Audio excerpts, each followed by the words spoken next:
Hi, this is Brandon from Watches on You. Today, we're back at JB Hudson Jewelers in Minneapolis, Minnesota, taking a look at a very interesting watch made by Longines.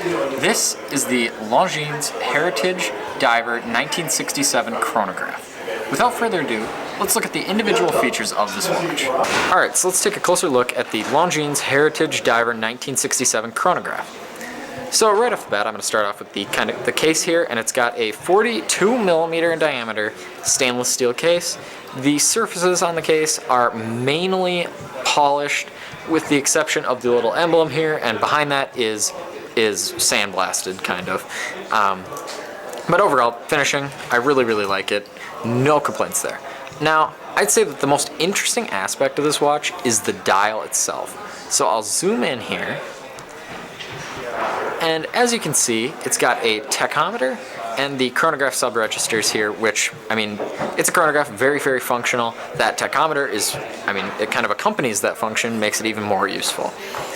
Now, one interesting thing about the minutes sub-dial is that, first of all, it's enlarged, which means that they definitely want to make it very legible, and Longines definitely intended their chronograph function to be used. But an interesting thing about this sub-dial itself is that there are these three lines at 3 minutes, 6 minutes, and 9 minutes that I was having a very hard time finding what the function of them exactly is online. Now, if you know what that would be for, I would suspect it might be something to do with regatta timing, given that most of the other regatta watches I've seen tend to track times under 10 minutes, such as this. But I really was having a difficult time. Now, if you're the owner of maybe the original version of this watch, which was made in 1967, obviously, maybe you'll have an idea about what these were for. Another interesting thing about the dial is that nowhere on it does it say the depth rating. Now, it's very typical for dive watches such as this to say what the actual depth rating is, and I did some digging online, and I found out that the depth rating of this watch is 300 meters, which is very impressive, actually. I don't know why they decided not to include it. It's not included on the case back of this watch, it's not included anywhere, but it definitely could be used as an actual dive watch. I guess they were trying to be humble or something, but I mean, it's definitely something that they could brag about if they wanted to. Most watch companies would, but I thought that was kind of funny, actually. And further relating to this dive function is the diving bezel, which is a unidirectional bezel with 120 clicks.